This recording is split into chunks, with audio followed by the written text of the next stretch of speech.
insyaallah mungkin tadi nemoni kita pakai asma Basudiro.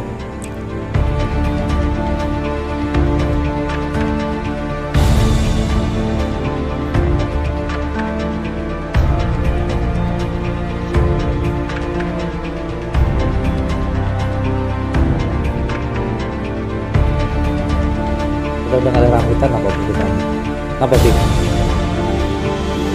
Betul halus dadanya. Nah, Lorong cocok. Tadi sih. lorong jogone enak jernih. Siap. Itu tenang.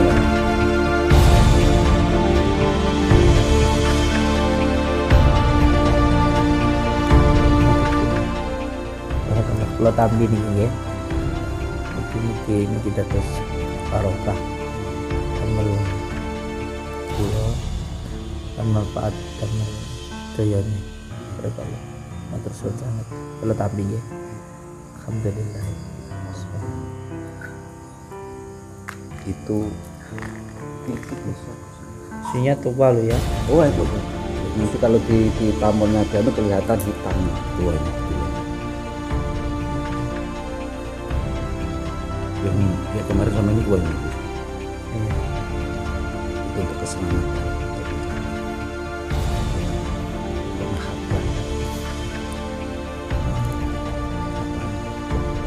Siap lawan dukun santet. Allahu Akbar.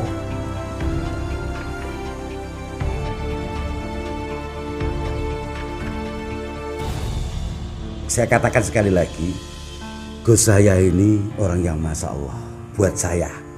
Mau dia mau harga tinggi, derajatnya tinggi mau tidak.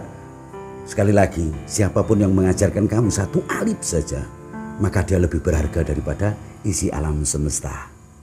Ingat itu.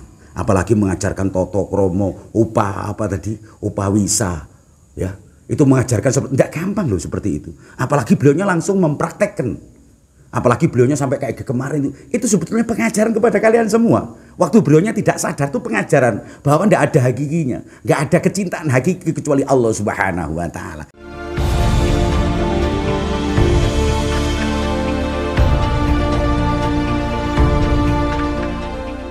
Aku tidak akan pernah menciptakan apapun tanpa dirimu.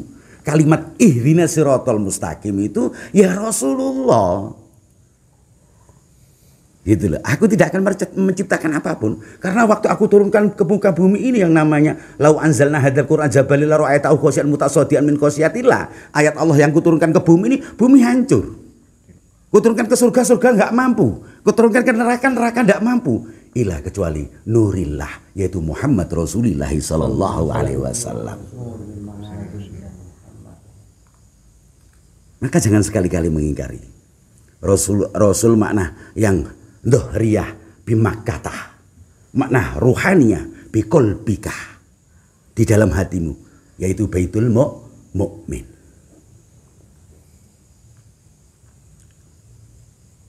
Qalbul mu'min Baitullah. Jadi rumani Allah itu ning kolbune wong mukmin. Kenapa kok bisa begitu? Karena di hatinya tidak pernah lepas dari Allah Subhanahu Wa Taala.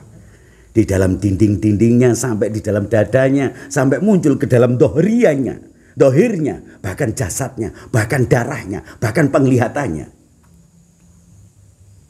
Hingga sampai barang siapa mendekati orang-orang yang dekat sama Allah, maka dia akan tersadar dan terbangun dari tidurnya. Makna dari dolim berubah kepada nur, kepada cahaya-cahaya ilahiyah. Hingga sampai barang siapa yang dititipkan ke nurnya Muhammad, dia akan jadi orang-orang yang terkenal seperti Abdus Somad. Seperti itu hanya ketitipan nur saja, hanya sedikit tetesan nur. Andai kata dibesarkan, ya tidak kuat.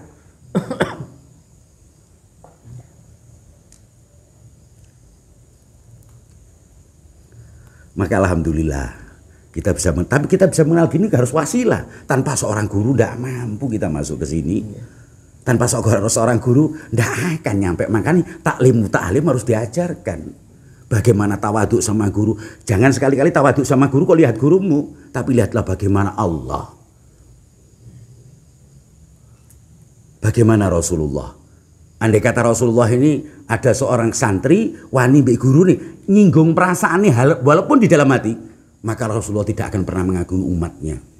Karena al ulama'u warasatul anbiya. Ulama itu gantinya para nabi-nabi terdahulu. Iya, tapi guru-guru jenengan itu adalah para kiai, para wali, para kiai-kiai seperti beliau ini. Jangan menganggap gurunya itu saya. Wah, guru pengen dihormati itu ya keliru. Tapi yang nggak mau menghormati kiainya ya lebih keliru lagi. Nanti saya berbicara, beliau bicara santai harus menghormatin kiai, nanti dipikir jenengan harus menghormati saya. Enggak. Yang beliau maksud gurunya itu ya para wali-wali Allah, termasuk yang di Nahdlatul Ulama, di NU gitu. Enggak itu toh. Tapi guru Fatihah saja atau guru alipan saja wajib hukumnya. Guru Karena apa? wajib. Hati-hati. Guru yang sekecil ini tidak kau hormati, bagaimana kau bisa menghormati gurumu yang besar? Nggih. Tapi yang kembali lagi, sesuatu hal yang baik harus ditempatkan pada hal yang baik juga.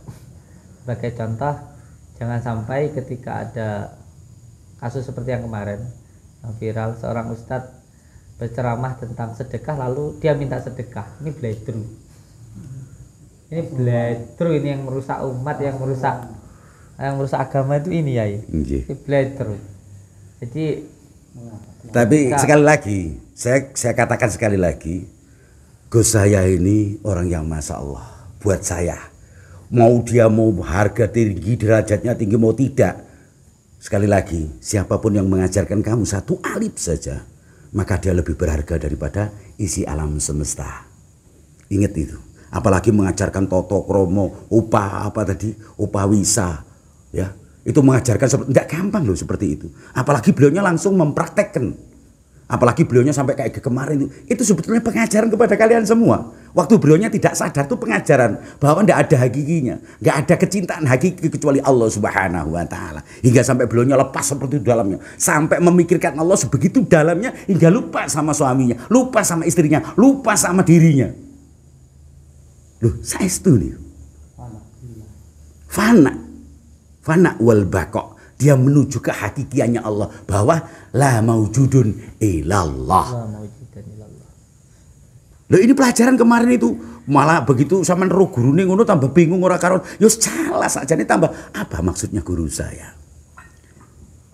Santri yang paling bagus itu yang bisa selalu kusnudon terhadap gurunya, bukan suudon.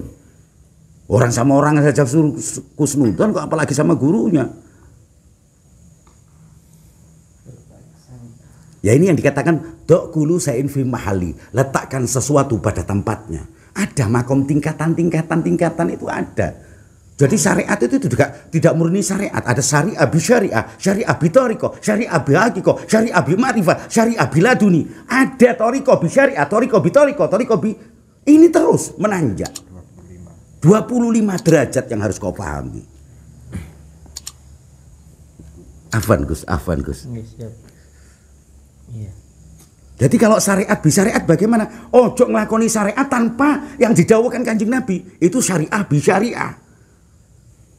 Ojo ngelakoni toriko lek gak torikone kaya Kanjeng Nabi. Itu namanya toriko bi syariah.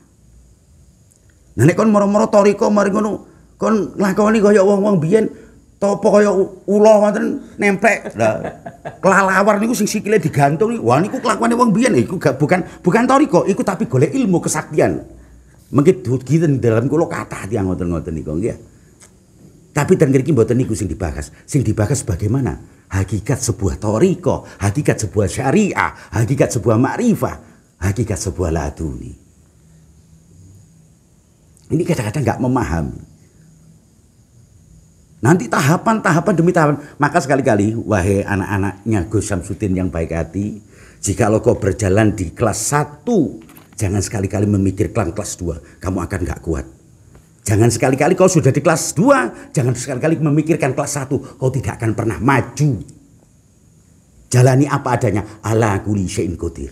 Lakukan sesuai apa yang telah diberikan kepada kamu, khususnya ayat-ayat kauniyah bukan ayat-ayat kauliyah. Jangan kau lihat tulisannya tok, tapi isi tulisan bacalah. Ara'aital ladzi yukadzibu bidin. Jangan kau lihat tulisannya, tapi isi tulisan, makna tulisan, hakikat tulisan yang perlu kau pelajari. Makanya ayat itu luas sekali. Andai kata ini lautan menjadi tintanya dan pohon-pohon menjadi pulpennya, nggak akan pernah bisa mengartikan sebuah surat Fatihah. Bahkan Bismillah saja tak mampu. Ini saking tingginya derajat kalamullah. Ingat, kalamullah terbagi 3. Ada makna ismiyah, ada makna fi'liyah, ada makna harfiyah. Ismiyah, bentuk wujud yang ada di alam semesta ini maknanya kalamullah. Maknanya ismiyah, wujudiyah. Fi'liyah, kelakuan atau segalanya sesuatu yang dilakukan oleh makhluk Allah Subhanahu wa taala, ini namanya kalam fi'liyah. Kalam harfiah, kalam yang telah ditakdirkan Allah tidak berucap tapi ada wujudnya. Contohnya bledek, contohnya kodok, contohnya jangkrik-ngerik. Kenapa jangkrik-ngerik kok krik-krik? Begitulah wiridnya jangkrik kepada Allah Subhanahu wa taala. Ojo mentang-mentang koncone sampean wiridane subhanallah kiai ngono, gak bisa. Jadi sebuah wirid itu sesuai dengan keberadaannya orangnya, tingkatan orangnya, derajatnya orangnya. Tidak harus oleh orang segini kudune aku kudu wirid kayak wong, tidak boleh begitu. Tapi jati dirimu yang akan menentukan wiridmu. Dan itu pun harus ada gurunya. Kembali lagi ada wasolah, wasolah itu yang menyambungkan. Bagaimana bisa ndelok iki njumuk moro-moro iso njumuk lek iki jeruk. Kalau sampean itu tak dikasih tahu dulu. Nak, iki jeruk ya nak ya. Caranya nandur ini nak, jadi jangan langsung dimakan. Bagaimana jeruk ini bisa wujud? Pertanyaannya lebih dalamnya begitu. Oh ternyata ada bijinya. Oh bijinya kita ditandur. Cokol jeruk Makanya yai yang saya cerita tadi sama yai yang di sana tadi, orang itu nggak pernah diburi macam-macam. Pangan jeruk enak apa? Enak. Nanduro jadi ini. Gitu. Broding pangan nanduro. Maksudnya apa? Kamu supaya tahu. Asal muasal kejadian. Kadang-kadang kita ditanya asal muasalnya banyu itu kok endi ngono wis ora paham kok wong-wong. Piye ceritane banyu jam pira kaya apa? Waktune piye kok iso dadi gawe suwukan iku mbek Kanjeng Nabi piye ceritane mbiyen? Ora paham sebelum buka kitab-kitab yang tua-tua. Kalau kitab tua dibuka, oh ternyata air ini keringat Rasulullah sallallahu alaihi wasallam, makna nuriyah. Makanya ada ma'ul hayat, air yang dapat menghidupkan sesuatu yang mati. Air yang tidak pernah membuat kau haus, al-kausar. Air nanti banyak tingkatan-tingkatan air. Air ini tidak seperti itu yang diceritakan orang-orang. Yang kau tahu ya air hujan, air yang di bumi ini secara syariat itu salju, sumur, ya dah. Tapi saya belum tahu air kolbiyah. Airnya hati sebuah hati, tangisan sebuah hati bisa menutup nerakanya Allah Subhanahu wa taala. Air cinta kepada Allah bisa menutup nerakanya Allah Subhanahu wa taala. Di dalam surat itu ada ayatnya, barang siapa menangis karena cintaku, maka aku haramkan atas dirinya neraka. Bener guys. Ini dhuwur ini. Dhuwur karena memang beliau ini ahli kitab, beliau ini seorang kiai dan beliau ini paham tentang ilmu. Beda kalau saya kan nggak tahu ilmu. Jadi begini, yang saya tangkap dari beliau secara awamnya itu begini. Jadi kenapa kalau sudah kelas 1 jangan kelas 2? Secara awamnya itu begini. Jadi syariat, tarekat, hakikat dan ma'rifat itu bukan tingkatan, tetapi tatanan. Jadi ketika kamu itu mengamalkan sholat dengan istiqomah, kamu menjalankan syariat, secara otomatis nanti insya Allah kamu nanti akan bisa tarekat. Dari tarekat nanti bisa makrifat. Jangan sampai ketika kamu bermakrifat, kamu nanti menghina orang yang bersyariat. Wah, buat apa sholat itu bledru. Karena itu tadi, itu bukan tingkatan, tapi tatanan. Dengan kamu istiqomah seperti yang disunahkan, seperti yang diajarkan oleh baginda Rasulullah, sholatnya bagaimana, puasanya, terus wudhunya dan lain sebagainya, dilamalkan dengan istiqomah, nanti itulah yang akan menjadikan dirimu itu bermakrifat kepada Allah, berzikir kalimat la ilaha illallah. Dengan saya itu hanya istiqomah dulunya, itu ijazahnya itu yang pertama itu adalah kalimat sholawat dan la ilaha illallah, terus naik menjadi zikir ismudat Allah Allah Allah. Setelah itu naik lagi zikir zikrul saman. Zikrul saman itu hu Allah. Jadi kalau ada yang mengatakan syirik perlu untuk dikaji ya tentang hu Allah ini, yaitu huruf Allah.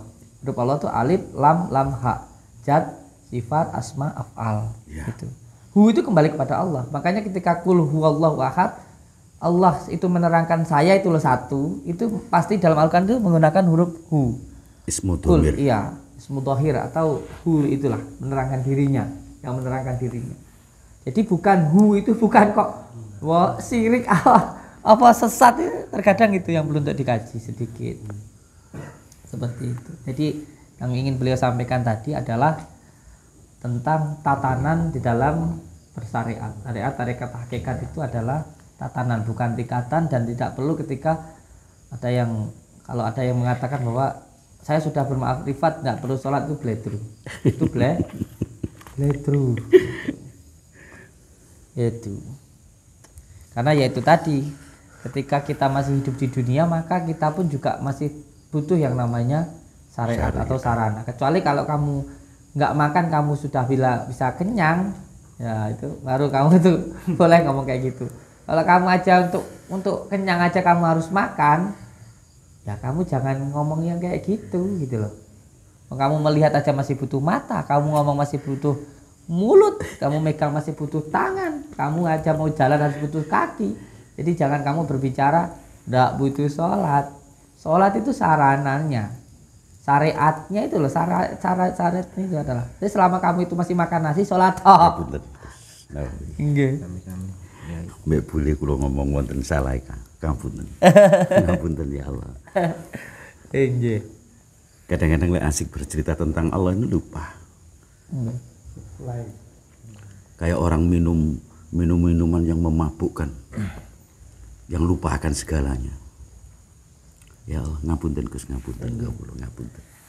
Tapi sedikit ada perbedaannya ketika minuman, ketika sesuatu yang maksiat itu dirasakan nikmat ketika melakukan.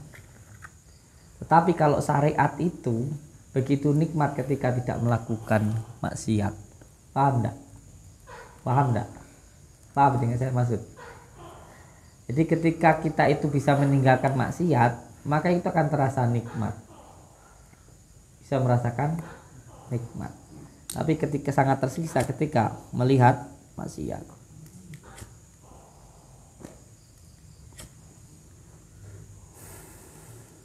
Karena ya sesuatu hal yang baik pada akhirnya juga akan mencari kebaikan.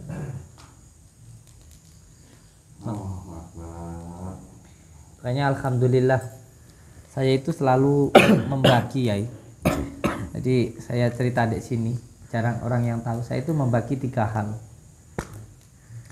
Ini jarang orang tahu. Jadi untuk makan saya itu dari hasil kerja saya sendiri, yaitu dari YouTube saya, dari kerja saya, yang dari orang-orang yang datang, ya semuanya itu untuk pembangunan pondok, untuk santri-santri makan, dan untuk beberapa karyawan atau santri yang membantu di dalam pendidikan. Jadi alhamdulillah saya tidak pernah makan dari yang diberikan orang ke saya, yang datang ke sini, yang berobat, yang minta didoakan dan lain sebagainya, memberikan rezeki itu untuk pembangunannya. Alhamdulillah. Karena saya sangat ngeri kalau masalah apa? Nanti pelajaran Gus. Makan dari sesuatu yang kita tanam sendiri. Itu akan membuat membeningkan cahaya hati. Kalau saya sementara di sini dari hasil keringat sendiri. Jadi seperti dari hasil karya saya tiap malam keluar, tiap malam perang-perangan, tiap hari yang saya kerjakan sendiri. Enggak, kadang-kadang gini guys. Maksud tanah ini gini. Nanam sendiri, dimakan sendiri tanpa tidak makan lainnya kecuali apa yang dia kerjakan, apa yang dia tanam. Tetapi secara hakikatnya maksudnya ya yang dari keringat sendiri ya. Iya. Cuma enggak maksud saya nih, ini kita pilahkan lagi lebih dihaluskan lagi di dalam ini. Itu orang dulu ya, Ibu. Saya mau nanam terus nanti gimana kerjaan saya? Saya punya yai itu gitu. Jadi namanya Masur Kusairi itu cucunya daripada Joko Tingkir. Saya punya guru. Ini kalau mau makan itu mesti nanam dulu. Loh, ngomong makan-makan saya tadi beliin makan itu suruh makan loh, Yai. Ya nanti dibawa pulang aja. Loh, iya ta. Lu makan di sini ta. Pulang aja. Saya ngomong makan tadi saya beli makan loh ya, sampai lupa. Makan. Gak apa-apa kalau sudah asik ini lupa segalanya ya. Kadang-kadang lapar pun lupa. Nah, ngantuk itu loh, udah ngantuk nih hampir 2 hari enggak tidur nih. Tidurnya mak asli gitu bangun dulu. Kadang-kadang 1 jam, setengah jam kadang-kadang sudah bangun. Ini enak aja, enak los. Malah kejadian kemarin itu sampai 3 hari saya nggak makan, Yai. Yang waktu saya oyang-oyangnya itu. Wong saya waktu ke Banyuwangi cari kiai itu. Mana HP-mu?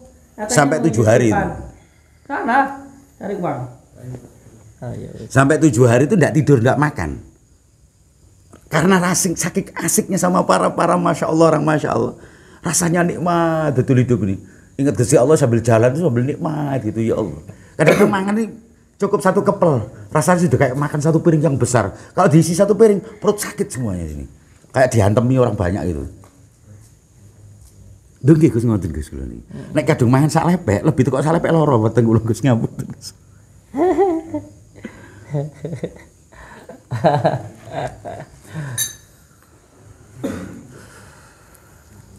Wis doa pandonganipun panjenengan Gus ya Allah. Amin. Doa itu. Sekali lagi saya mohon ini ya tentang pengobatan mungkin buat santri-santri memang ada manfaatnya.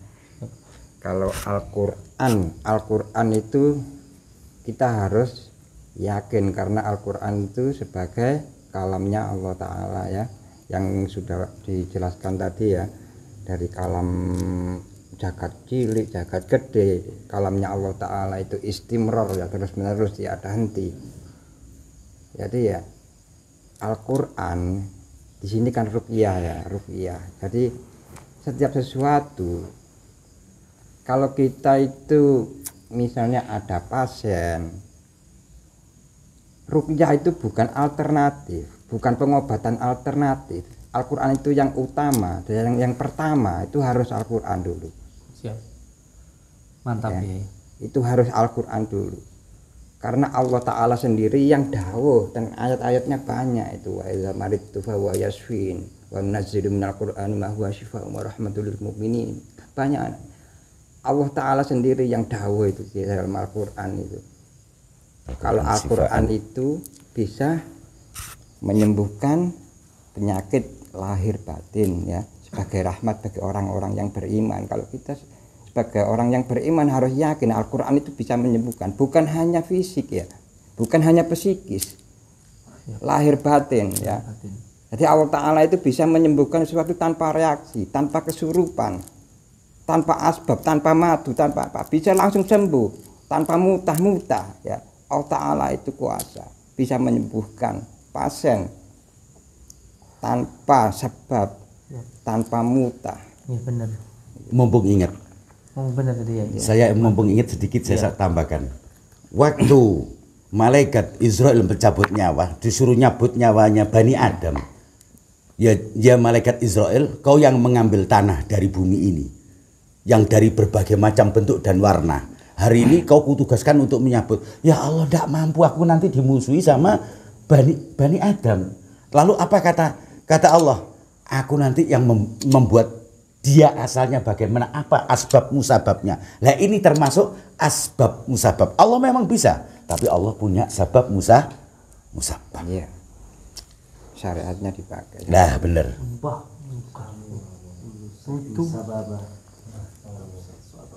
Jadi segala sesuatu itu bisa Allah itu sebetulnya dengan inamri darotasana yakun kun fayakun bisa, tapi terus buat apa makhluknya? Allah itu bisa membuat engkau masuk surga semua. Allah bisa membuat manusia ini masuk neraka semua. Lalu buat apa jadikan neraka dan surga? Allah hanya memberi satu pelajaran. Uswatun hasanah. Laqad kana lakum fi rasulillahi uswatun hasanah. Maka wujudlah akhlakul karimah. Ini wujudianya. Ya punten. Oke. Terus pada intinya itu tadi ya, tentang Al-Quran. Tentang Al-Quran itu banyak orang yang salah paham, tentang ruqyah banyak yang salah paham. Al-Quran ruqyah itu buat penyakit medis rata-rata ya, surupan yang macam-macam lah. Bukan ya, Al-Quran itu obat lahir batin, obat syifa dan sebagai rahmat bagi orang-orang yang beriman. Jadi bukan pengobatan alternatif ya. Al-Quran itu obat yang terutama dan yang paling utama. Misalnya kita punya penyakit pusing ngeluh, gak langsung bodrek ngono lho. Kayak langsung sing duwe penyakit awake dhewe sing marah nang Gusti Allah, ya langsung nang Gusti Allah. Paling enggak diwacakno, ya Allah. Bodreke diwacakno bismillah, ya Allah nyuwun diwacakno apa bismillah, Fatihah, ayat kursi napa Al-Ikhlas. Paling enggak baca ayat-ayat Al-Qur'an. Minta kesembuhan karena Allah Ta'ala sendiri yang dawuh di dalam Al-Qur'an banyak ayat-ayatnya ya tentang syifa.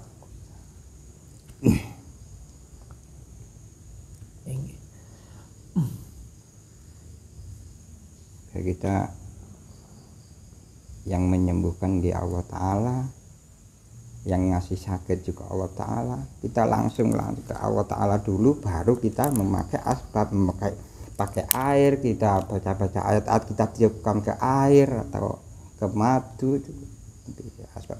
Itu yang sesudah kita langsung dari Al-Quran. Kita harus yakin kalau Al-Quran itu bisa menyembuhkan penyakit-penyakit lahir batin, bukan hanya psikis, bukan hanya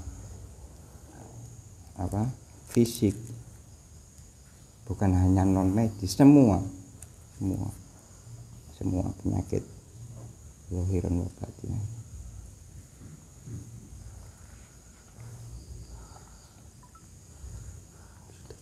Dan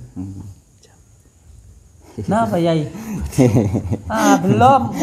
Saya aja belum nyiapin untuk itunya kok. Nanti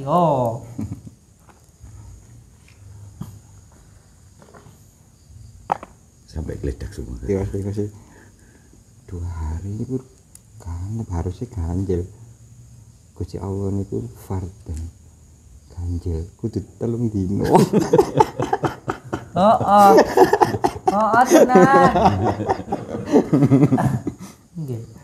Terus ini kan beliau, mohon maaf, beliau ini kan juga seorang terapis ya, terapis yang dari hipnotis jenengan nggih.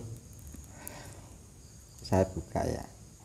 Di Malang itu ya, Peruqyah Semalang itu saya yang ruqyah. Tapi saya enggak nganurus. Beliau ini Allahu Akbar. Astagfirullah, saya pantesan kok pengen bertanya begitu ya. Ampun niku mboten. Peruqyahnya. Peruqyah itu saya yang meruqyah. Kalau ketinggalan dari hipnotis. Saya kelasnya pakai sistem api sama listrik. Saya bakar lampu, saya sebut lampu. Ini ya kita ngobrol sedikit ya tentang hipnotis nih Kang ya, tentang hipnotis. Karena kan begini, sebenarnya juga hipnotis, panjenengan juga ahli hipnotis, hipnoterapi dan kuantum ya. Iya. Saya itu sampai sekolah hipnotis itu ke Jakarta, ke Surabaya ya.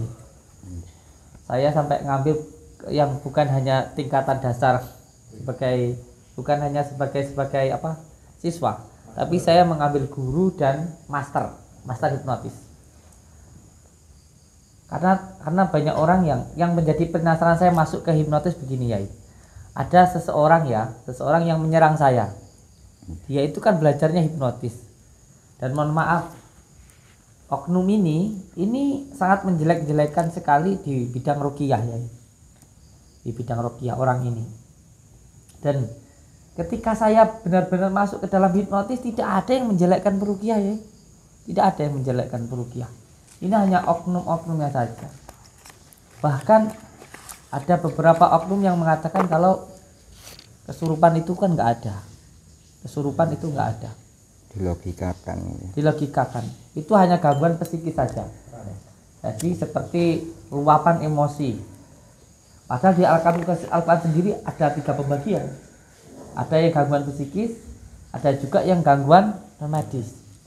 Jadi tidak semuanya karena memendam amarah kepada suaminya, terus ketika didengarkan bahasa-bahasa, kata-kata atau musik lalu dia muncullah trans itu tadi, atau abreaksi lah. Tapi sebenarnya kalau kita benar-benar mengkaji di dalam Al-Quran atau benar-benar mengkaji ilmu diri, tidak hanya sekedar abreaksi. Bagaimana ketika seseorang kesurupan yang tidak bisa bahasa Cina, bahasa Jawa, tiba-tiba bisa bahasa Cina? Apakah itu juga dikatakan abreaksinya dari mana? Kalau abreaksi itu mungkin dia teriak-teriak, nangis, ketawa dan lain sebagainya, itu abreaksi. Lalu bagaimana ketika ada seseorang bisa bahasa Cina, terus tiba-tiba dia bisa melakukan ini dan itu? Kayak contoh kemarin itu, beliau memegang api, dibakarkan tubuhnya, beliau memakan sesuatu hal seperti beling dan lain sebagainya yang sama sekali tidak luka, tidak menggunakan trik dan sebagainya. Jadi ya saya sampai masuk ke dalam, ternyata yang penting ini mempelajari ilmu. Ini sama seperti ketika belajar fisika dan belajar ilmu hikmah. Tidak ada kan ilmu fisika yang menjelek-jelekkan ilmu hikmah, dan ilmu hikmah pun juga tidak ada yang menjelekkan ilmu fisika. Ilmu dunia ya ilmu dunia, ilmu batin ya ilmu batin, ilmu akhirat ya ilmu. Jadi dibeda-bedakan seperti ini. Jadi jangan sampai ya, di sini saya ingin menyampaikan Al-Quran ini disamakan dengan nyanyian ya. Iya. Bahkan lebih parah lagi, Al-Quran dikatakan sama dengan kata-kata. Aduh, sangat jauh. Sok ini. Ya begini ya, kalamullah itu kalam Oke lah ya. Allah. Kita belajar sesuatu hal yang dari barat, modern, oke, nggak apa-apa. Tapi kamu tahu nggak sejatinya? Kalau itu bahasa sejatinya ilmu gendam, ilmu dari Jawa, dibukukan, dijual lagi ke Jawa. Saya nggak, Yai. Saya pahami seperti itu. Ilmu Jawa, orang-orang belajar dari Jawa bagaimana tentang menenangkan orang, subuh. Lalu orang Barat ini mengkaji ini, dibawa ke Barat, dibukukan, jual lagi ke Jawa. Dan itu dijual puluhan juta. Ya kita yang belajar ke orang tua, kadang cuma bantuin nyangkol 41 hari. Kalau saya bantuin kiai saya 5 tahun, baru dikasih amalan. Makanya orang dulu kalau megang amalan nggak segampang ini. Sama aja kalau dipikir, bantuin nyangkol mahar dengan belajar sekolah, apa bedanya? Kamu belajar, coba belajar kamu hipnotis apa belajar kemana? Privat. Saya itu satu belajar 20 juta 20 juta sekali berangkat. Satu, saya punya 3. Nilainya 100 juta saya belajar. Itulah belajar ilmu. Katanya saya jual ilmu. Lah, belajar aja 100 juta kok, sama saya cuma berapa? Dasu. Jadi ini perlu ya itu diterangkan ya. Jadi saya juga punya sertifikat master. Saya juga belajar di ilmu al-hikmah. Saya juga belajar di ilmu kejawen. Jadi saya paham satu dan satunya. Bahkan sebenarnya ketika hipnotis menenangkan orang, kamu juga harus tenang. Kalau di dalam ilmu hikmah, di ilmu Jawa gitu ya. Kamu bisa menenangkan orang lain kalau diri kamu tenang. Lalu menenangkan diri kita itu dengan apa? Dengan zikirullah, dengan tirakat, dengan puasa. Itu. Makanya itu. Nah, saya ketawa-ketawa, kamu ikut ketawa. Itu toh menebarkan kebaikan. Tapi coba, sayanya sedih, nyuruh kamu ketawa, bisa nggak? Nggak akan bisa. Nah itu tadi. Makanya vibrasi itu kalau di dalam Al-Quran, di dalam ilmu Jawa, itu ketika kita mau berbuat baik, mengajarkan baik, mendoakan, kita juga harus baik, kayak gitu. Nggak, kalau kembali ke kendi nggak cuma manis-manisnya lambe, tawa jauh penjero putih, jauh penjero ngoten ya, ngoten ya. Jadi jangan dikatakan seseorang yang kesurupan itu, kalau menurut saya oknum yang mengatakan ini hanya sekedar abreaksi. Bagaimana kalau sampai orangnya itu seperti di Ngawi itu sampai 7 hari ya? Abreaksi itu memang ada, cuman lebih ada lagi ditumpangi sama. Kalau saya begini, ada yang benar-benar abreaksi dari pikiran, ada abreviasi karena gangguan. Itu tadi. Kan ada juga kalau dari oknum-oknum yang sana mengatakan abreviasi itu nggak ada hubungannya dengan gangguan jin jadun dan bahkan mengatakan halu. Loh, ini yang parah ini. Nggak percaya sama yang gaib. Yang bayar lagi jin 561. Lea itu. Ya, saya katanya meruqyah orang dengan menggunakan Al-Quran, ya alhamdulillah. Ada yang orang Tulungagung, kalau besok jenengan ke sini tak ajak ke sana. Orangnya muntah paku. Saya juga nggak tahu. Dari mana masuknya? Wong di ronsen di dalam perutnya dan ternyata bukan di dalam ususnya, di luar ususnya. Masukin dari mana, nggak ada luka. Ada foto ronsennya. Dokter aja bingung kok. Akhirnya dokter yang nyuruh ke sini. Lah kok katanya orangnya ngalami gangguan jiwa terus makan paku. Orangnya marah sebenarnya. Tapi untung orangnya paku yang bilang itu nggak nyebutin namanya. Nyebutin namanya mau dilaporkan. Katanya kan halu. Kalau dimakannya pasti di lambung dulu. Itu nggak di lambung, di lambungnya. Ada foto ronsennya. Jadi memang ya ada seseorang itu yang bereaksi karena pikiran, tekanan pikiran. Ada juga yang karena gangguan kayak begitu. Jadi ini perlu untuk dijelaskan. Biar artinya kita tidak saling menjelekkan, tidak saling menjatuhkan, itu saja. Apalagi panjenengan ini kan ya sama kita di bidang yang sama kan gitu ya. Kalau saya sebenarnya mau menjelaskan secara ayatnya, cuman karena saya itu nggak tahu ngaji, tapi nggak perlulah gitu. Ada tentang penjelasan tentang ini. Gitu ya. Yang namanya sugesti kita ya itu semuanya orang perlu, tapi bukan berarti kalau tidak ada sesuatu hal yang bersifat keibian ya, seperti itu. Yang terpenting keimanan tentang ruqyah itu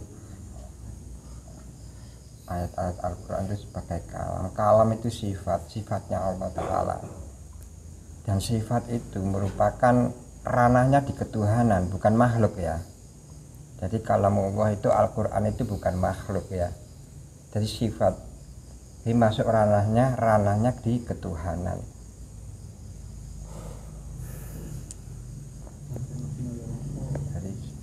Iya. Jadi di dalam asma-asma Allah ini, ayat-ayat Allah ini kalau benar-benar dikaji itu ada manfaatnya, ada fadilahnya, ada kekuatannya ya. Beda dengan omongan kita. Jadi jangan disamakan. Seperti dedaunan, semua yang diciptakan Allah ini ada manfaatnya. Cuman karena kita tidak tahu sehingga tidak mengetahui manfaatnya. Iya. Itu ada manfaatnya seperti pohon alpukat, pohon sirsak, salam, bahkan sampai cacing yang katanya menjijikkan. Itu ada manfaatnya untuk pengobatan diri kita. Jadi bukan berarti Al-Quran ini disamakan dengan sekedar omongan, itu jangan seperti itu. Jangan seperti itu. Karena saya penasarannya itu Kang Riki, penasaran dengan orang yang menyerang saya karena tidak percaya dengan Al-Hikmah gitu, sehingga mengatakan kalau ilmu ruqyah itu ilmu halu. Ada yang bicara seperti itu. Auzubillahi min dzalik. Ya enggak apa-apa, itu urusan dia. Sebenarnya saya enggak minta orang lain untuk percaya dengan apa yang saya lakukan. Tapi mbok ya jangan menghina kayak gitu loh. Sumpah saya kasihan. Saya kasihan.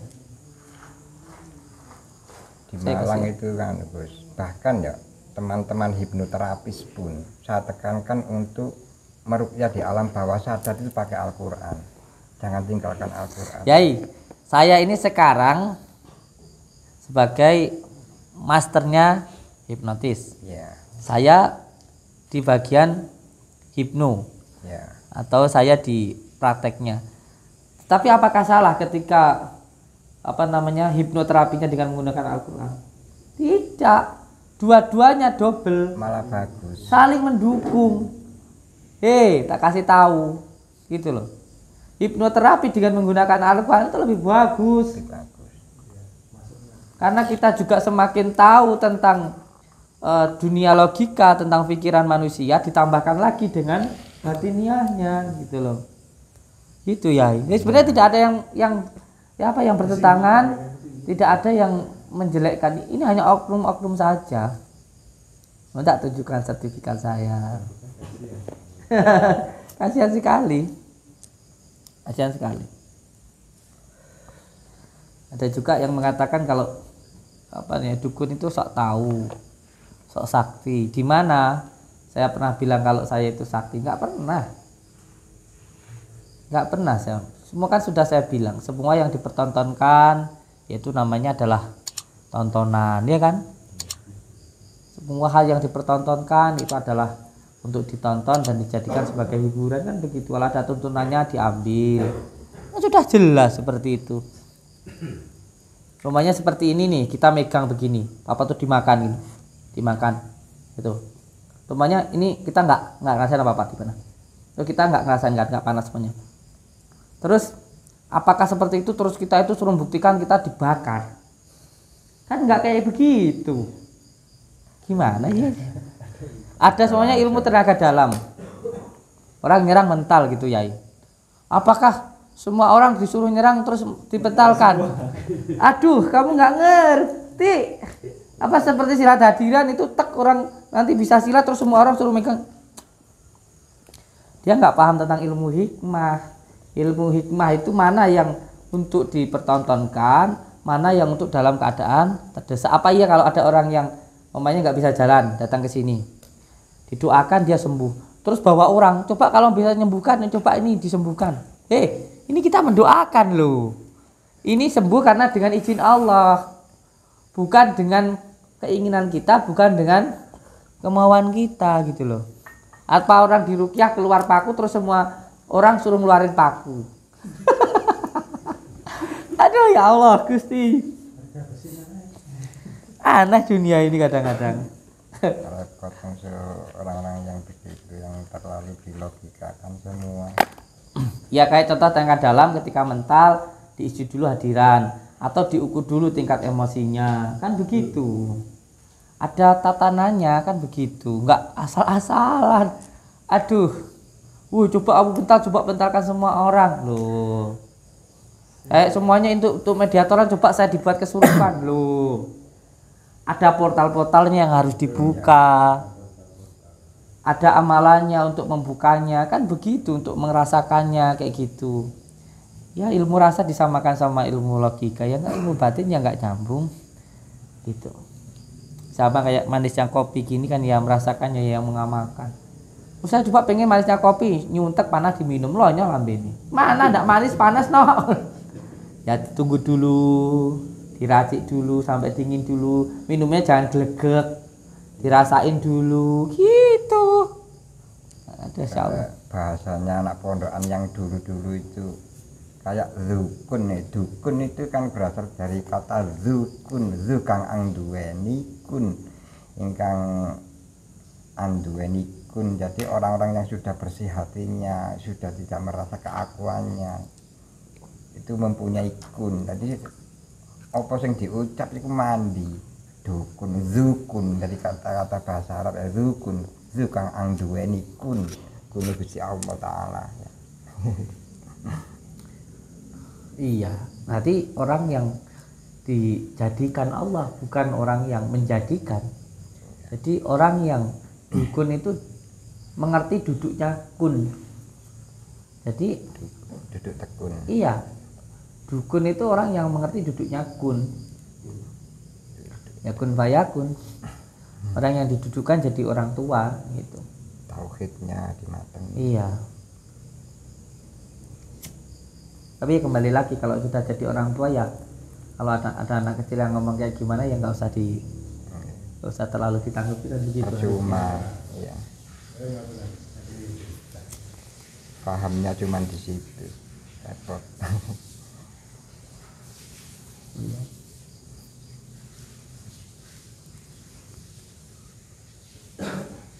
Ya enggak apa-apa. Yang sekarang aja saya katakan kembali kepada Allah Subhanahu wa taala, biar Allah saja. Ya nyatanya ya sekarang saya yang di atasnya. Nggak perlu bergerak gimana ya tak. Masih kurang percaya dengan kekuasaan Allah yang baik untuk kita. Belum. Nih, mau ke sini, dari sini. Sebentar ya, nggih.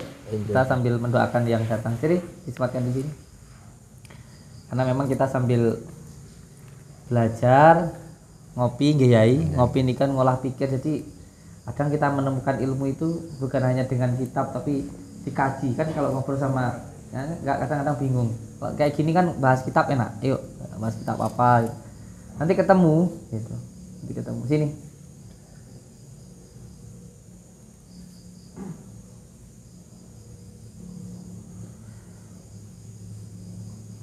Nanti kalau mau ikut jamasan enggak apa-apa besok. Jadi besi dibakar, dijilat itu.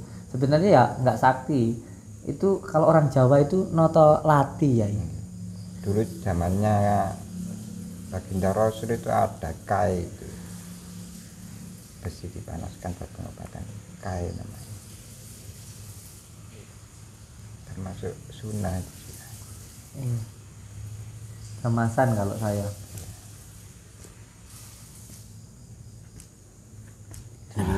Jangan ada keraguan, jangan ada ketakutan. Maunya ya enggak usah mangan.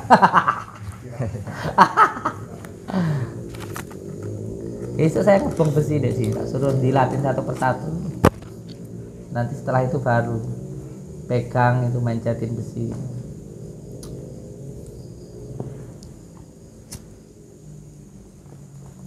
Orang dulu itu kalau bikin keris itu nggak kayak sekarang dipukul-pukul, nggak dipencetin gitu. Pencetin.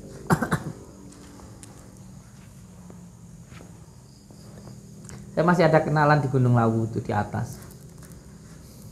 Saya pernah pesen satu keris itu. Nunggu dulu saya 2 tahun pesanan keris saya. 2 tahun. Itu yang saya simpan itu nggak bagus bentuknya, hampir sama kayak punya Habib gitu. Ada orang dari Jawa Tengah ke sini, katanya utusannya dari R1 suruh ngambil keris itu. Loh, kata saya. Saya aja nggak ngasih kok kamu minta.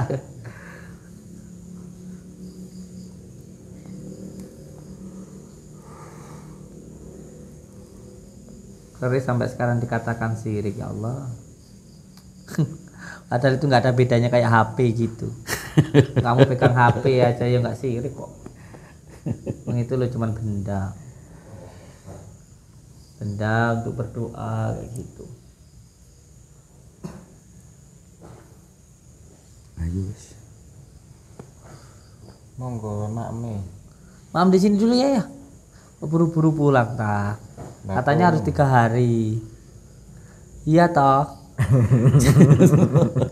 Ini sudah 3 hari ini. Belum. Sudah. Belum lewat jam 12. Saya sebenarnya pengen buka pulpanya jenengan. Nanti biar dibantu sama Yai lah.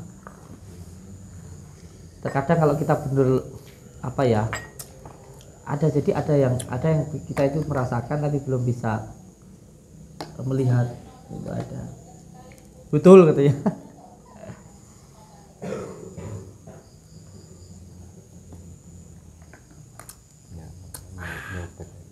Nah, untuk bisa melihat itu harus dibuka. Menyerap energi air. Gimana kamu melihat air kan? Kalau ini masih ada temboknya, hijabnya dibuka. Nah, itu namanya latifah siri. Ada 9. Pertama yang 7 dulu. Iya, enggak itu udah Buka dulu hidupnya ya ada di gini sini. nih. Posisi trans. Ya, asma. Dibuka dengan asma ya latif. Allahu Akbar. La ilaha. Sampai sehari 10.000 ya latif, 41 hari buka itu. Saya pernah langsung dari beliau Habib Abdullah bin Mas'ud gitu. Terus langsung ijazah dari Langsung ijazah. Ya itu bisa untuk buka orang. Asal sudah ada sudah dapat ijazah berarti sudah siap. Oh ya. Ini kisah kebuka. Saking Habib Abdullah Abdul Qadir bil Fakih Malang, wali kutube Malang. Nanti disukani ini. ya aktif. Oh. CPU. Kalau kula mboten saged, kadang kula mboten ngertos. Lho nggih saestu. Jujur kula niki mboten paham tentang ngoten. Jadi di dalam tubuh kita itu ada jalan masuknya, ada pintu-pintunya. Di setiap pintu ini kalau di dalam ilmu hikmah tasawuf itu ada jalan untuk membukanya. Setahu saya buka itu ya ada yang dari puasa 3 hari ngamalkan ya Allah ya Jabbar ya Jabir atau Jabbar wa Jadirullah. Itu yang saya tahu. Iya. Kalau yang beliau ucapkan ini masuknya di afalullah, ini sudah masuk ke tindakan. Jadi kayak biasanya untuk kejadukan, bukan untuk membuka ya. Jaduk. Untuk kejadukan. Jaduk bahayanya jaduk kalau belum kebuka ya gampang ada yang masuk yang lainnya. Kayak saya ini kan kadang-kadang ngomong, ada yang ngomong gini gitu. Bahayanya kalau yang ya saya sendiri atau yang belum mengerti yang ada di dalam, wah itu bisa edan mengsle. Jadi ketika kamu membuka pintu rumahmu, siapa yang masuk ke rumahmu, terus nanti kamu harus tahu terus gimana cara dia mau pulang atau kita pulangkan atau apa gitu, tahu gitu. Jadi kamu tahu dia masuk, yang bakal dia keluar, yang nggak boleh masuk ke dalam tempatmu, contoh ke dalam kamarmu yang privasi, cuma di ruang tamu nggak apa-apa. Walaupun terkadang dia seolah-olah kayak punya rumahmu, itu kan hanya penglihatannya saja. Tapi kamu ya tahu kalau dia itu di dalam, kapan dia keluar, ngomong apa di dalam begitu. Sudah tidur enak ya? Kenapa? Sudah tidur enak. Belum tidur. Itu tidur semua ngorok-ngorok. Ya saya tidak masalah dikatakan kesurupan atau apa ya, no problem. Hah? Apanya? Anjing menggonggong nggak bila berlari. Gitu sih.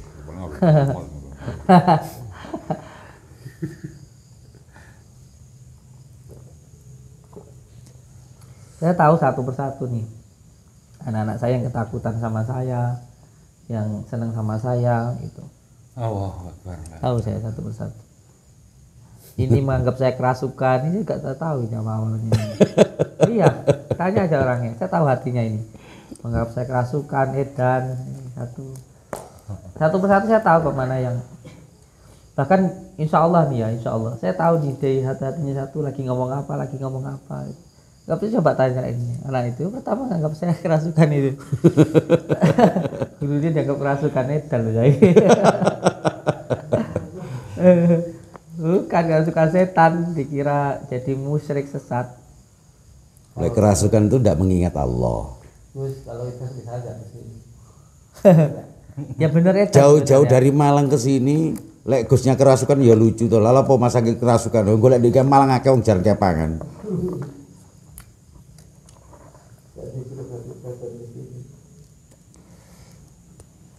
Bisa jadi ya. Sebenarnya ya benar edan. Gusti. Ya insya Allah, edannya kepada Allah. Jadi ketika semuanya dilihat Allah itu jadi enggak. Tapi ya tetap ada masalah loh. Kayak anak kecil yang terlalu cinta terkadang juga minta permen, hujan-hujanan, akhirnya ya panas. Ya, jadi jangan dipikir saya itu enggak sakit. Yo waktu kayak gitu ya. Ya mumet ya lek pancen mati ya mati, lah pancen sakit ya sakit. Lah ini lihat nih. Ini waktu apa ini coba? Api saya taruh lama ya. Bakar. Lu masih untung kemarin itu pas nyiram bensin kebakar kok ya enggak melonyo. Pas kebetulan itu grutuk-grutuk. Itu ini enggak itu. Kemarin tuh bensin ya. Siram di sini bong pengen rasane geni neraka ya apa. Makanya wicak itu dengan apa bong. Jadi digundul kerik, dikasih air garam sama air jeruk. Kayak neraka sih.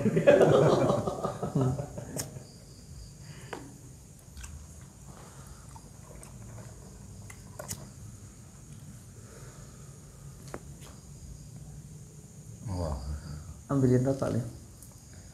Tenang lah. Cawagusnya seneng ya. Kalau tahu sebetulnya seneng nanti jawab. Semuanya bakal seneng. Pasti seneng tak jawab.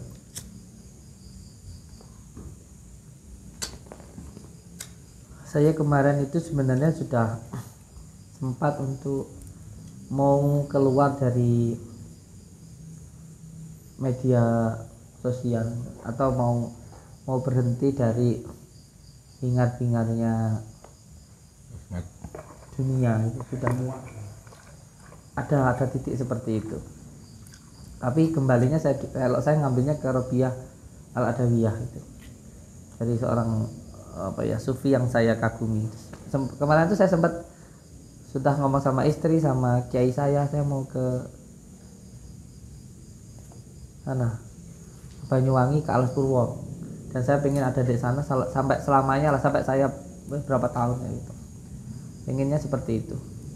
Mendingan ke Malang aja Gus. Enggak, itu sebelumnya. Tapi Sekarang enggak. Kemarin di kebun jeruk sana dibangunkan satu padepokan tenang di kebun jeruk. iya. Udah gitu aja enak. Gini aja. Nanti kita datangi ya. Enggak, biarin gini aja. Bukan enak. jenuh, Ngomong gini. arah-arah. Ngambil ibrahnya Ngomong gini. ya boleh kan.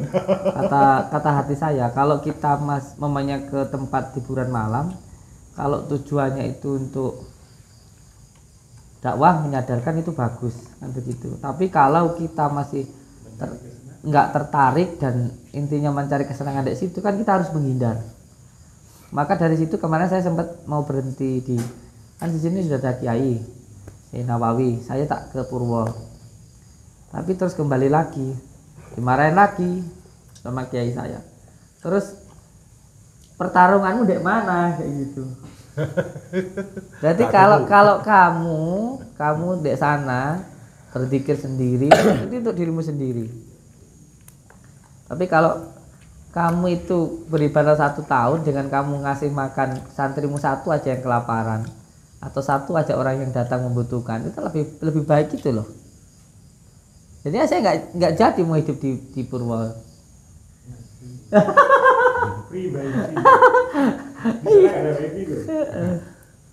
Kemarin mau sempat begitu saya. Sempat seperti itu. Itu demi Allah ya. Sudah apa ya? Sudah nekat, wis mantap itu. Didatangin kiai saya, nggak jadi lagi saya.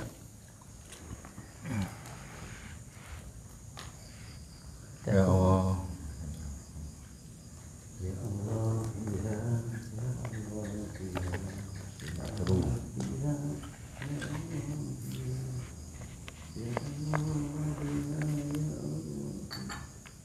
Mana yang mau itu sayang? Nggak bisa orangnya. Kopi deh. Sampai apa? Begini lagi kopi.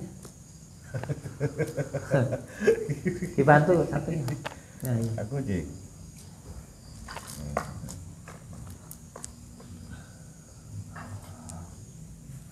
Sebenarnya ya anak-anakku semuanya, jadi kan nggak harus 5 tahun kayak saya nggak tidur malam, itu enggak.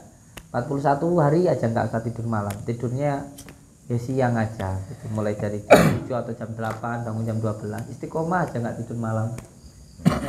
41 hari aja, terus diusahakan 1 malam itu ada 1 waktu aja, 1 jam aja untuk dzikir ledat. Jadi dzikir itu ada 3. Yang pertama ada dzikir asma. Dzikir asma itu dzikir yang masih mengharapkan ini dan itu, atau pengen neraka, pengen surga, takut neraka kayak gitu, atau pengen dunia gitu, dzikir yang dzikir asma. Yang kedua itu ada dzikir sifat, yang tidak meminta tapi mengharap. Maksudnya nggak meminta harta, tapi Allah tuh maha kaya, mesti nanti saya dikasih gitu. Itu namanya ada dzikir sifat. Yang ketiga ada dzikir dzat. Dzikir dzat itu ya nggak meminta, ya nggak mengharap kayak gitu. Ada 1 waktu malam itu yang nggak meminta apa-apa, cukup menerima itu nerima, ikhlas, syukur. Yang penting seneng aja gitu. Jadi kalau saya biasanya dzikir Allahu Allah kayak gitu ya. Pokoknya senang aja. Itu nanti saya yakin ya, akan ada sesuatu hal yang kamu rasakan yang itu nggak susah untuk dijelaskan. 41 hari aja nggak usah tidur malam. Terus ada waktu malam itu setiap malam digunakan satu waktu aja yang duduk di tanah langsung di bawah langit, nggak minta apa-apa, cukup memuji Allah, mensifati sifatnya Allah aja, nggak minta apa-apa, ya cukup menerima lah itu tanpa meminta. Itu nanti akan ada sesuatu hal yang kamu rasakan itu luar biasa. Luar biasa. Saya pernah Yai, ini pengalaman saya. Ketika itu saya kok pengen banget itu mengamalkan 4 ayat terakhir surat Al-Kahfi. Itu ketika duduk di depan itu saya lihat banyak anak kecil-kecil. Anak kecil itu rame gitu, berisik gitu loh. Saya itu bangun itu mau ngasih tahu ke sana kayak gitu. Demi Allah, saya bangun itu, saya lihat badan saya sendiri. Loh aku ya aku demi Allah ini. Loh kenapa ini kata saya? Saya takut Yai. Dan anak-anak itu sudah pergi.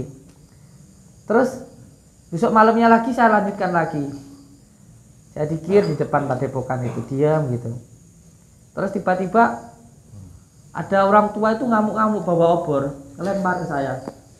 Saya lagi duduk itu ya, saya respek aja, ngadek saya tangkap itu, apa namanya itu? Obornya.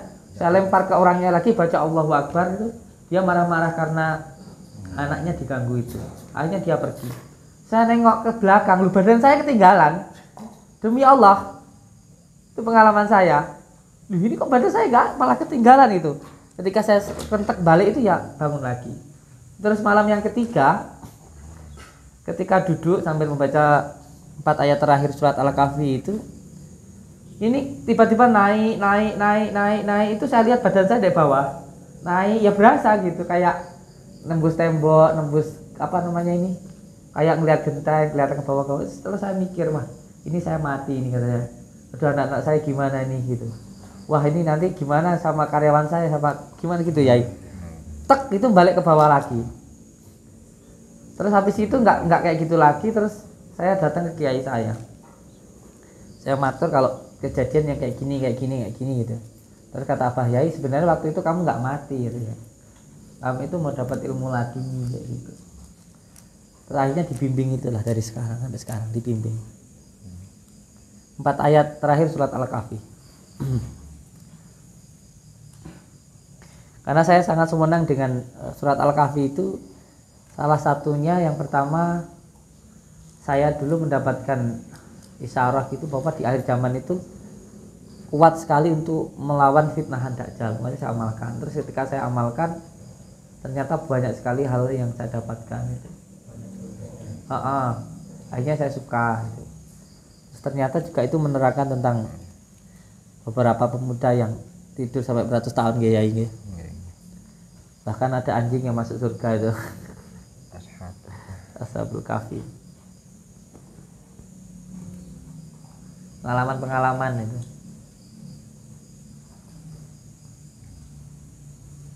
Yang penting ketika mengamalkan sebuah amalan itu tidak dibarengi dengan hawa nafsu. Tidak dibarengi dengan hawa nafsu. Niat aja untuk mencari ridha Allah Subhanahu wa taala. Makanya dinikmati aja prosesnya. Karena batang-batangnya nanti kayak terawangan, agak sukma, keris, mustika dan sebagainya. Tapi kalau kamu fokusnya hanya di situ, ya di situ saja. Nanti nggak bisa sampai ke sana gitu. Cuma di situ aja. Jadinya dukun tak nanti. Jadi harus terus berjalan gitu. Harus terus berjalan.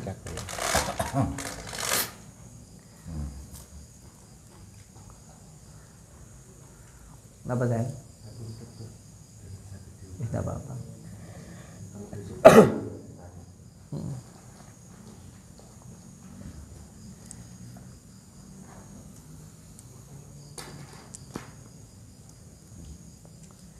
Waktu mengamalkan amalan asmasir itu juga pernah begitu ya. Jadi dulu itu saya punya majelis, sampai sekarang pun juga sebenarnya masih ada. Majelis saya dulu majelis sholawat siri ala duni, sampai sekarang masih ada yayasannya saya. Makanya padepokan yang sana itu namanya majelis dikir sholawat siri ala duni. Itu hampir setiap malam Jumat itu saya ke makom. Jadi dikirannya itu di makomnya. Nah waktu itu biasanya yang ikut dengan saya itu banyak.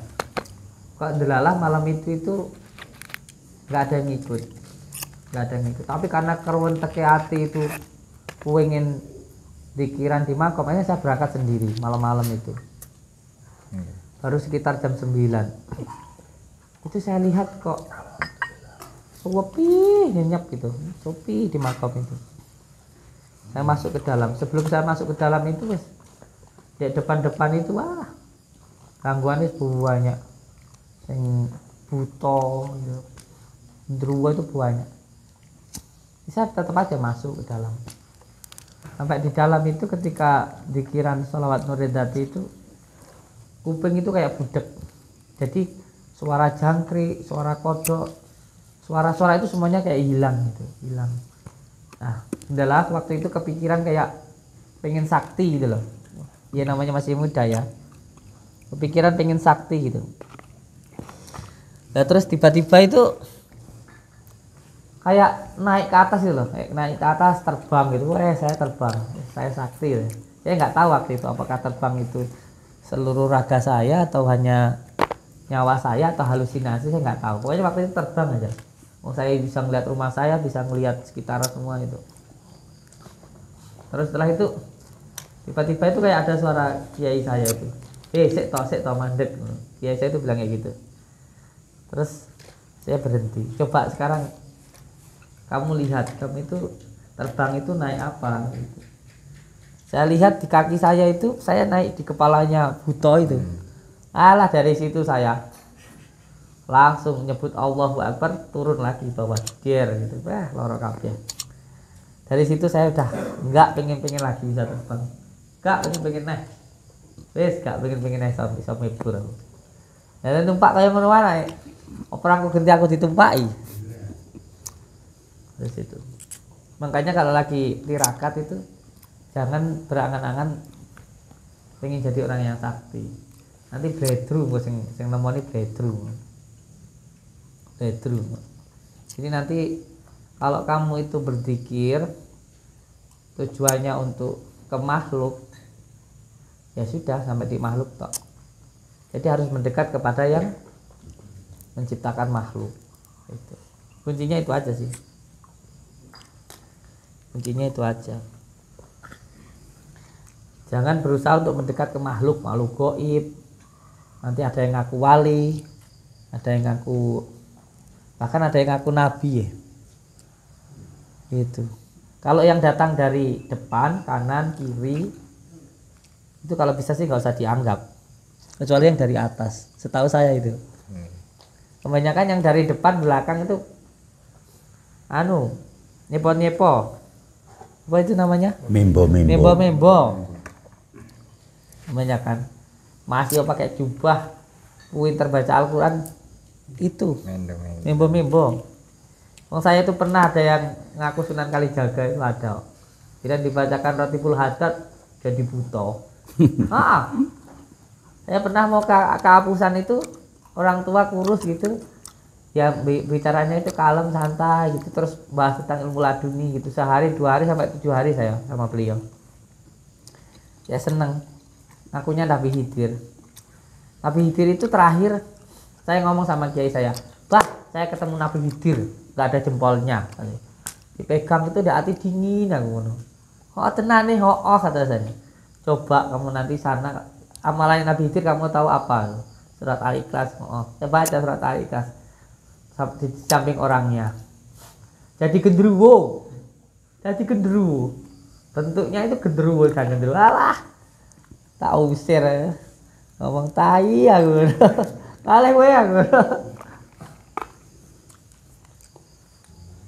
Khalas. Soalnya awake dhewe untuk mandiri Kediri mana ya? Ngetokno HBB. Kita sampai rumah paling subuh.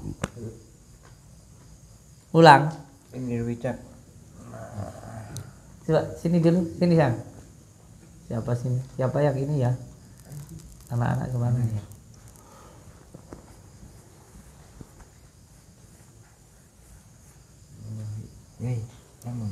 Siapa?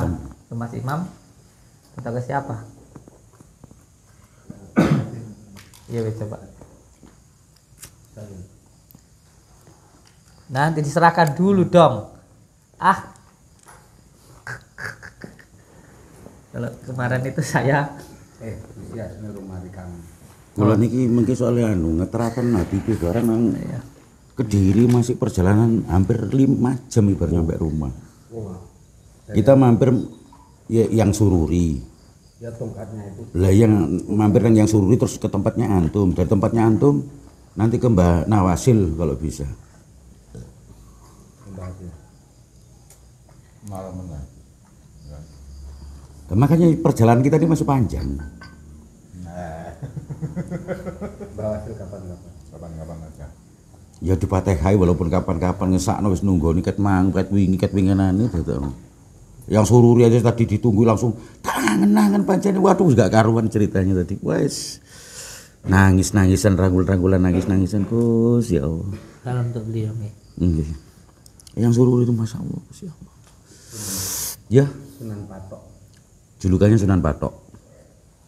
Desanya di Patok Kerincing. Saya tuh sekarang lebih suka dipanggil Batin daripada Gus, itu kayak asing gitu loh ya, aneh ya. Tapi api batin. Ya. Batin saya malah ingin Mbah Samsudin ini ndak. Sing di Guwondo sore Bumi Ayu ya. Kalau saya nggak tahu kenapa perasaan saya, nama saya pengen saya ganti Saridin. Enggak apa-apa, Api. Nggak tahu di Pak dalam Ijo itu hati juga aja. bagus kok. Kalau Pak Ijo itu khusus untuk Mbah Sudiro. Kalau sekarang itu ke umat saya pengennya nama saya itu Saridin. Karena di dalam hati saya sendiri kayak nggak nyaman dipanggil Gus. Nggih dolen dhisik ten makome Mbah Saridin, Gus. Dolen dhisik ten makome Mbah Saridin. Ten gene Pati. Pati. Nggih. Pati. Pati Mbah Saridin. Ya. Agan. Oh, Mbah Saridin ya. Iya. Endok deh. Lo nggak ambilin Yang lagi. air kelapa disuruh ngepek mbek Sunan Kudus lek ana banyune ya ana iwake dibuka dadi ana iwake tenan.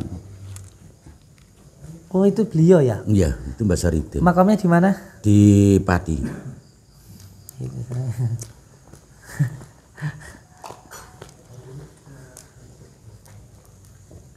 Santri Sunan Kalijogo yang paling terdekat, anaknya Nawang Wulan. Putunya Nawang Wulan dari Nangsih. Oh, ya itu saya. Siapa ya?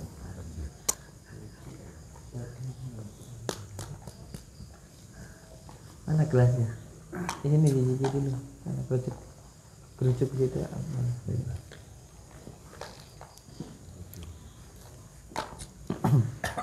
Kalau saya itu mana tahu. Ya terakhir pertama Habib Hasim, Habib Hasan ngomong tak ganti. Dulu kan nama kecil saya Ahmad Zainuddin. Terus dengan Datuk itu. Ayo sini, Yai. Habib, ini Bib, serahkan ke saya, Bib.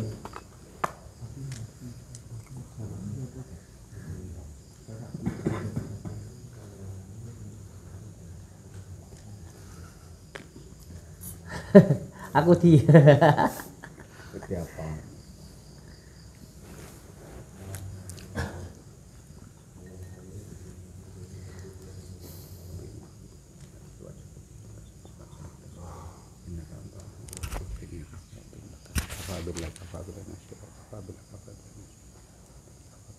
Nasi kala turun anti mamang baru tutup kita pakuta dan Allahumma ya wahidu ya ahad ya wajidu ya jawad sallallahu alaihi wasallam barik Muhammad fi kulli mahati wa nafasin da dari kulli ma'lumati wa fuyudati wa abdati a'udzu kalimati la tamati min syarri ma khalaq a'udzu kalimati la tamati min syarri ma khalaq a'udzu kalimati la tamati min syarri ma khalaq sallallahu ya Muhammad nuri manazil Muhammad ya man khuliq min rabbi ya man suma qabla yulad sallallahu maulana al-karim sallallahu maulana al-karim Muhammad ibn Abdillah sallallahu wa ta'ala tabul hadil al-ummah al-mudallal bil-ghamam al-musyafa' bil-kamah al-musyafa' bil-kamah ya Rasulullah sallallahu rabbana al-qasim wal hadan nabi dhunubi wa alaikam rabbina sallallahu bijal mustafa ifir al-azhar alaihi Allah sallallahu nabi sallallahu ya Rasul ya jadal hasan wal husain ya jadal hasan wal husain ya jadal hasan wal husain ya jadal hasan wal husain sallallahu nabi hu Allah nabi masya'inahu Allah bimakatuh ya nurullah ya Muhammad ya nur jamil alam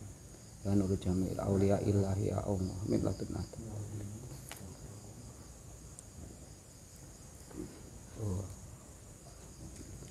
Hormati Sultan Al Syekh Abdul Qadir Habib Karomati Habib Karati Jami'il Aulia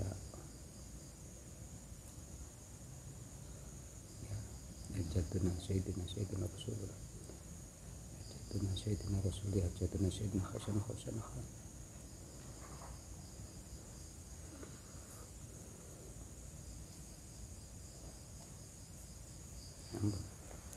matur suwun. Barakallah kula tambi niki nggih. Mugi-mugi niki dados barokah. Damel kula lan manfaat damel dayane. Barakallah. Matur suwun sanget. Kula tambi nggih. Alhamdulillahirabbil alamin. Bismillah. Ya alhamdulillah. Shiratal ladzina Bismillahirrahmanirrahim. Sirullah tatullah sifatullah la ilaha illallah Muhammadur Rasulullah la ilaha illallah. Nggih matur suwun. Saged damel nglawan dukun santet nggih. Ini kayaknya tombak ya. Buat nombak keburukan. Berarti saya ini disuruh nglawan dukun santet lagi, Bib. Siap. Habibnya senyum-senyum aja. Jadi kan nggak sekalian ikut ngelawan dukun santet, Bib? tetap bersama dan dalam batin. Okay. Ada tugas. Ya. Tadi saya disuruh ngelawan dukun santet lagi nih. Mulai mau direncangin dah Yai. Kula lek pas ngriki pas durung ketepat nggone waktune pas pas mriki pas waktune pas tepat ya. Kemarin nyari Mbah Sudira pas gak peduk pisan. Aku di mobil. Mas itu kau pergi tidur ada di mobil, tapi nggak bisa tidur, bisa tidur sampai subuh. Dengan cukup ndongakno mawon, Bib. Kira saya nglawan dukun santetnya. Ya, Bib.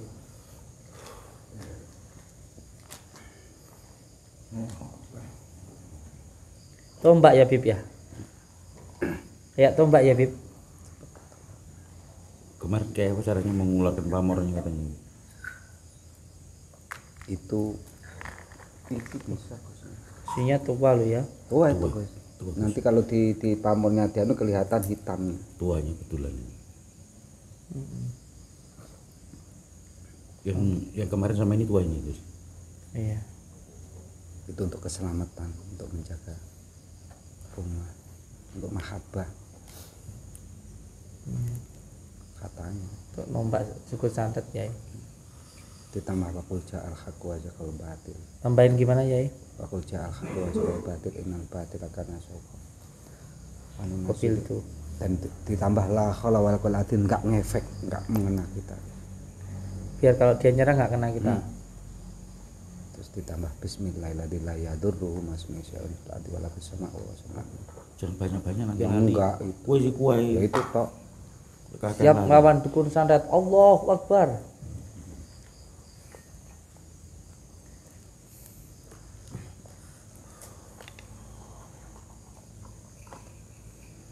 Itu katanya pamornya kalau di anu kelihatan Gus.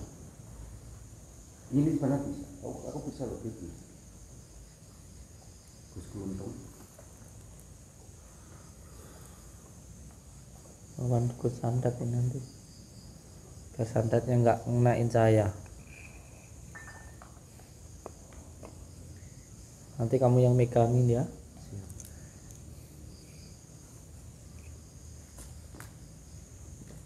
Soalnya dukun santet ini nggak bisa dipidana ya. Enggak kelihatan. Iya. Ada yang nyamar jadi petani, ada yang juga yang pejabat. Nyamar di dukun santet ada. Kerjaannya dagang kan dukun santet. Kadang ada yang nyamar jadi kiai. Nah itu, ada yang nyamar jadi kiai, ada yang nyamar jadi apa? Dukun. Ada yang nyamar jadi kiai ya, Bib ya. Saya itu pernah membeli amalan. Saya pulang mencari makan kambing Gus. Bisa hari itu langsung kayak seperti terbang ini. Bisa ari terbang ya. Terus ini pas saya ini. Terbang ya. Hmm. Wah.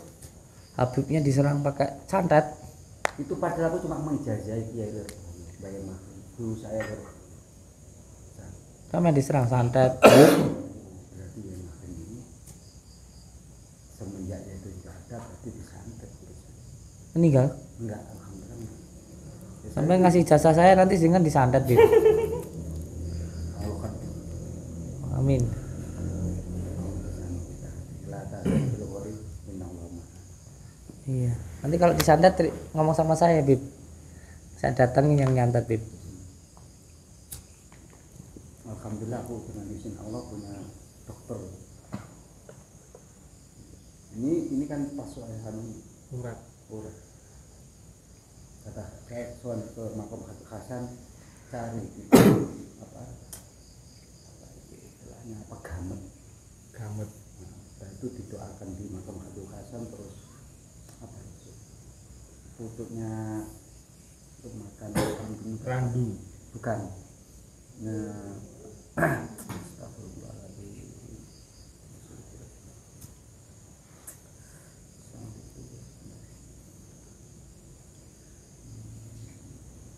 Lamtoro, tapi yang bukan gum, lamtoro biasa, tak kemah.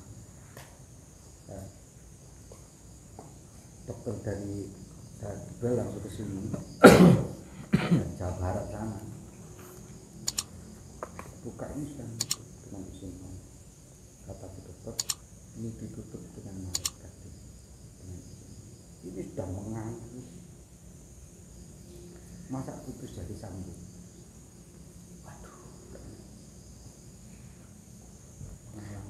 Itu bisanya terbang Bib. Jam berapa Bib? Wah, saya itu menjajah itu saya kirim karena reportnya. Santri Jabel kalau bayar masuk tidak usah kirim, saya kirim.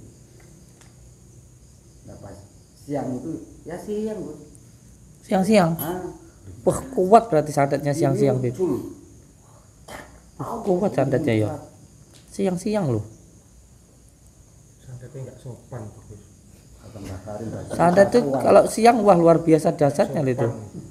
Karena saya soal ke Mbah Karim Mbah Suki katanya bilang gini, tapi semenjak wahyu itu sudah tidak ada.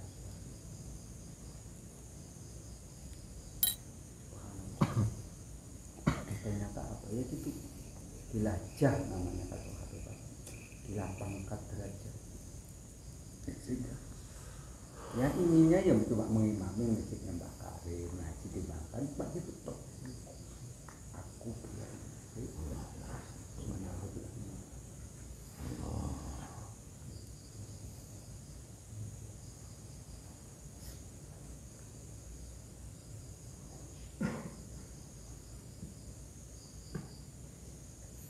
Nama saya sekarang Batin Bib. Basaruddin. Apa Yai? Basaruddin. Mas Aridin. Tak sekolah dulu. Suatu saat tahu kan pas hati saya dihudurkan ke sini, insya Allah ke sini. Mana ini?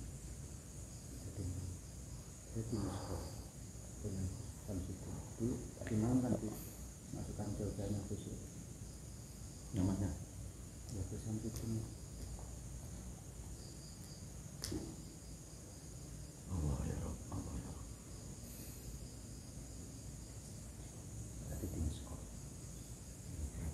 Sewenang dia Bib dikasih ini Bib.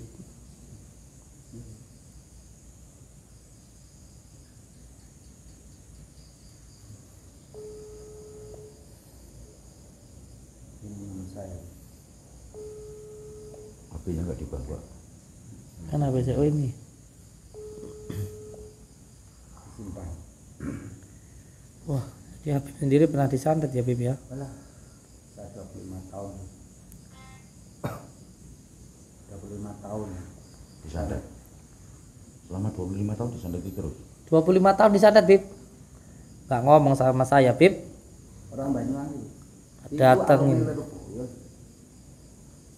Tak datengin dukun santetnya Bib. Masih ada sekarang Bib? Wah, Jak ngopi. Sekarang enggak, aku enggak percaya kalau dia bukan seorang wali Allah. Habib keluarga akan Nah itu tumpas dengan ilmu. Dia belum pernah ke rumah saya, namanya Ariflah Habib Hasim. Besok kita datangin Gus. Ngopi. Perapatan saya Cak sini, ngaji. perempatan sini. Ngopi pikir aja ngopi. Terus gitu. Ngopi-ngopeni hati. Ngopi tapi dalamnya kasih racun. Sianida. Kamu berani nyatet Habib saya kamu. Belum tahu saya kamu. Aku nggak percaya dulu. Saya itu kalau ngasar itu panas. Kalau nggak masuk warkom Habib Hasan. Oh, dulu nggak percaya Bib. Setelah ngerasain santet baru percaya. Cuma aku panas mengapa? Tapi hati itu kamu harus ke makom Datuk. Ibu panas terus gitu Bib. Mulai jam berapa? Sore. Sore. Terus itu berapa tahun kemudian itu jam 11 itu panas. Masuk ke makam. Itu kalau sudah terasa berapa jam itu